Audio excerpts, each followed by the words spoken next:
जिजाऊ शैक्षणिक व सामाजिक संस्था महाराष्ट्राचे संस्थापक निलेश सांबरे यांच्या पुढाकारातून आषाढी एकादशी निमित्त यंदाही 300 मोफत बसेसद्वारे सुमारे 15,000 वारकरी भाविकांसाठी मोफत पंढरपूर वारीचं आयोजन करण्यात आलंय। गेल्या अनेक वर्षांपासून सातत्यानं राबवण्यात येणाऱ्या या उपक्रमामुळे आर्थिकदृष्ट्या दुर्बल कुटुंबातील, ग्रामीण भागातील तसेच ज्येष्ठ नागरिकांना कोणताही आर्थिक भार न पडता श्री विठ्ठल रुक्मिणीच्या दर्शनाचा लाभ मिळतोय। वारी ही केवळ पंढरपूरची यात्रा नसून श्रद्धा, समर्पण आणि वारकरी परंपरेचा जिवंत उत्सव आहे। मात्र अनेक भाविकांसाठी आर्थिक अडचणी ही आध्यात्मिक प्रवासातील मोठी अडचण ठरते।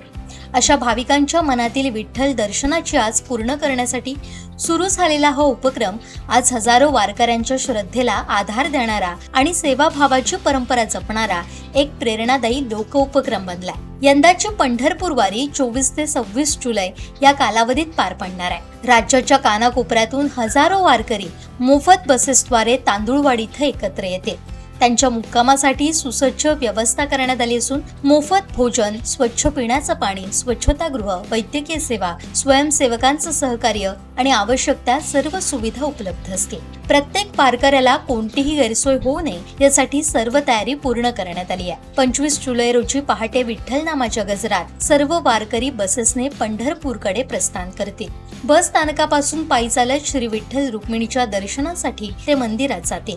विठुरायाच्या चरणी नतमस्तक झाल्यानंतर भाविकांना पंढरपूरमधील विविध धार्मिक स्थळांना भेटी देण्याची संधी मिळेल। त्यानंतर सर्व वारकरी पुन्हा तांदुळवाडी इथं परततील। सायंकाळी आयोजित विशेष कार्यक्रमात निलेश सांबरे वारकरी भाविकांशी संवाद साधतील।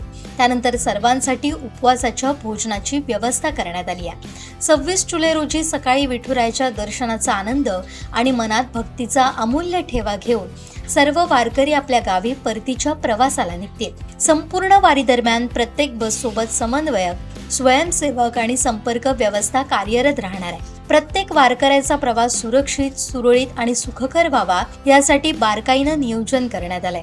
अनेक वर्षांपासून अविरत सुरू असलेला हा उपक्रम आज हजारो वारकऱ्यांसाठी आधार बनलाय। आर्थिक अडचणींमुळे ज्यांना विठुरायाच्या दर्शनाला जाणं शक्य होत नाही अशा भाविकांना या माध्यमातून पंढरपूर वारीची संधी मिळते। वारकरी परंपरा, सेवाभाव आणि समाजाप्रती असलेली बांधिलकी याचा सुंदर मिलाफ या उपक्रमातून पाहायला मिळतो। यंदाही 15,000हून अधिक वारकरी भाविक या मोफत वारीत सहभागी होणार आहे। या उपक्रमाचं राज्यभरातून स्वागत होत आहे। माझ्यासाठी 15,000 वारकरी हा केवळ आकडा नाही, ती 15,000 स्वप्न, 15,000 श्रद्धा आणि 15,000 कुटुंबाचा आनंद आहे। विठ्ठल फक्त मंदिरात नाही तर त्या प्रत्येक वारकऱ्याच्या चेहऱ्यावर आहे, ज्याला या उपक्रमामुळे पंढरीचं दर्शन घडतं। जर एका गरीब वारकऱ्यालाही केवळ पैशांअभावी पंढरपूर वारीपासून वंचित राहावं लागलं तर आपली समाजसेवा अपुरी आहे। म्हणूनच हा उपक्रम केवळ वारी आयोजित करण्याचा नाही तर प्रत्येक भक्ताच्या श्रद्धेचा सन्मान करण्याचा आणि त्याला विठुरायाच्या चरणी नतमस्तक होण्याची संधी उपलब्ध करून देण्याचा आमचा प्रामाणिक प्रयत्न असल्याची भावना निलेश सांबरे यांनी व्यक्त केली आहे।